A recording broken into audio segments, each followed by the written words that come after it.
안녕하세요. 대우멘토 황대근입니다. 오늘은 HMM 함께 살펴보도록 하겠습니다. 현재 실적 관련된 내용들이 하나하나 나와주고 있습니다. 이제 실적 시즌이 다가오고 있다라고 또 해석을 할 수 있겠죠. HMM 같은 경우에는 지난 영상들을 통해서부터 강조드렸던 부분이 존재를 했었습니다. 실적에 대한 부분이 다소 묻힌 경향이 있다. 왜냐하면 산업은행과 해양진흥공사 관련한 이 재매각 이슈 때문에 실적적인 부분이 다소 묻혔는데 앞으로 실적 시즌이 다가오면 밸류에이션 측면이 다시 한번 부각될 가능성이 높다라고 말씀을 드렸죠. 아마 저와 함께 하신 분들은 이미 아실 거라고 생각합니다. 현재 2분기 실적 관련해서 긍정적인 이야기가 나와주면서 목표 주가까지 상향되었다라는 내용들이 나와주고 있습니다. 그러면 이러한 부분 함께 체크를 해보도록 하겠습니다. 이 연구체를 전환을 행사를 하면 결국에 공급량 자체가 늘어나니까 주가적인 측면에서는 안 좋을 수 있겠죠. 하지만 이 부분을 고려하더라도 저평가 구간에 있다라는 이야기가 나와주고 있습니다. 관련된 사항 체크해보고 후티 반군의 공격이 계속되고 있는데 개인적으로 하반기까지 지속될 가능성이 있다라고 생각합니다.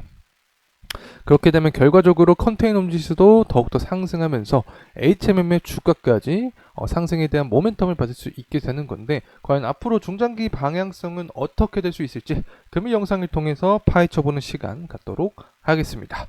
구독과 좋아요 한 번씩 부탁드리고 금일 영상도 끝까지 시청해 주시면 감사하겠습니다. 우선 금일 HMM의 흐름부터 함께 살펴보도록 하겠습니다. 금일 같은 경우에는 이렇다는 어떤 변동성을 강하게 보여주진 않았다라고 해석을 할 수 있을 것 같은데 현재 제가 영상을 찍는 기점으로 해서 거의 보합권 수준을 유지를 해주고 있습니다. 사실 HMM 같은 경우 23년 말부터 해서 24년 들어서 계속해서 재매각 이슈 때문에 주가의 하방 압력을 받았다. 자, 이렇게 설명을 드렸는데 4월 달부터 해서 상하이 컨테이너 지수가 상승을 해주면서 다시 한번 주가의 부양에 의지를 좀 보여주고 있는 상황입니다. 굉장히 안타까웠던 부분이 존재를 했었죠. 제가 지난 하반기부터 말씀을 드렸던 내용인데 HMM의 실적적인 부분을 보게 되면 영업이익이 거의 3배가량 뛸 것으로 전망을 하고 있고 BPS 측면도 보게 되면 24년 기준으로 한 33,000원 정도로 예상을 합니다. 현재 가격 구간과 비교했을 때 굉장히 동떨어진 구간이죠. 밸류에이션 측면이. 그렇기 때문에 앞으로 실적철에 HMM 주목도가 증가할 가능성이 높다라고 말씀을 드리는데 현재 이 부분이 가시화되고 있지 않나 개인적으로 생각을 하고 있습니다. 그리고 수급적인 측면도 함께 살펴보게 되면 오늘 같은 경우 외국인과 기관 연기금의 매도 물량이 나와주긴 했습니다. 하지만 외국인 같은 경우 전 거래일에 거의 9분의 1 수준의 매도세밖에 나오지 않고 있기 때문에 그 크기 자체는 크지는 않지 않나 개인적으로는 생각을 하고 있습니다. 다음 주까지 이런 매매 동향을 살펴봐야지 더 정확한 부분을 알 수 있겠죠. 자, 이렇게 수급까지 간단하게 체크를 하고 이제 관련된 이야기 함께 살펴보려고 합니다. 2분기 깜짝 실적 기록했다. 우리가 아마 다 예상을 했을 거라고 저는 생각을 하고 있습니다. 그래서 연구원이 어떤 얘기하고 있냐, 목표 주가는 2025년 추정 주당 순이익에서 PBR 0.9배를 적용을 해서 어쨌든 상승을 했다. 목표 주가 자체가 상승했다. 자, 이렇게 볼 수 있는 거고 이렇게 실적이 좋게 나온 이유는 2분기에 미주 그리고 유럽 항로 운임이 크게 상승을 했다. 이 부분은 희망봉 우회에 대한 영향이다. 3분기 확실하게 전망을 할 수 없겠지만 실적 상승, 주가 상승이 이어질 가능성이 높다. 이렇게 이야기가 나오고 있죠.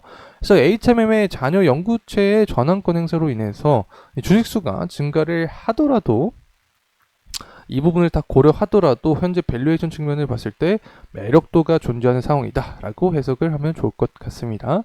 자, 그리고 나서 상하이 컨테이너 지수가 고공행진하고 있는데 이 부분은 왜 그러냐, 중국이 미국의 관세 부과를 예상하고 그 전에 수출함을 밀어내기를 하고 있는 이 부분이 바로 해상운임을 끌어올리고 있는 현재 상황이다. 이렇게 해석할 수 있겠죠.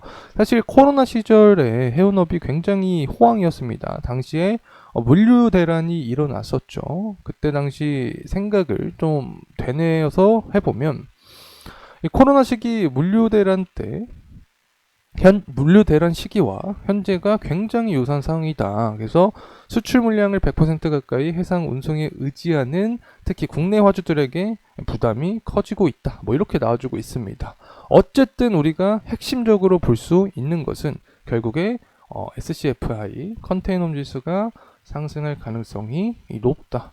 자, 이 부분은 물동량 증가세 이 부분과 연결시켜서 생각을 해야 된다. 그래서 하반기 실적뿐만 아니라 운임지수 상승에 대한 이야기가 나와주게 되면 HMM도 관련해서 추가적인 모멘텀을 받을 확률이 높다.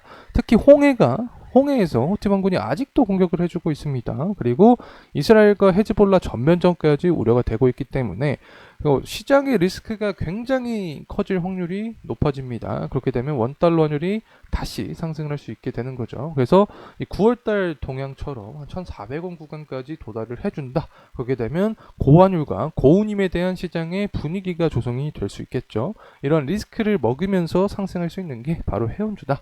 특히 HMM 같은 경우에는 실적적인 부분도 부각이 될 가능성이 높다는 점 말씀을 드립니다.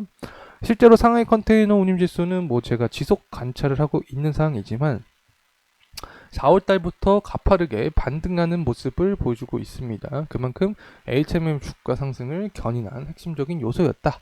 이렇게 설명을 드릴 수 있을 것 같고, 옆 동네 발팅 운임지수도 다시금 상승 탄력을 받아주고 있습니다. 이 부분은 철광석 가격, 석탄 가격의 반등으로 인해서 상승을 할 것이다 라고 생각을 할 수 있는 건데, 실제로 이 석탄이나 철광석 가격 자체는 6월 30일을 기점으로 해서 더욱더 상승 탄력을 받을 수 있다고 생각을 합니다.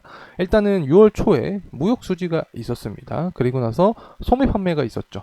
이 두 가지의 지수가 모두 잘 나왔습니다. 그리고 나서 이제 6월 30일 중국의 제조업 지표만 남은 건데, 제조업 지표까지 이러한 기세를 이어가면서 긍정적인 모습을 보여주게 되면 결국에 원자재에 대한 수요가 증가를 하면서 가격 상승까지 이끌어내는 포인트가 될 수 있다. 그렇게 되면 해상 운임까지 상승하는 거죠. 상하이 컨테이너 지수뿐만 아니라 발틱 운임 지수 모두 상승하면서 전반적인 해운업 업황 강세를 더욱더 강하게 이끌 수 있지 않을까 개인적으로 생각하고 있습니다.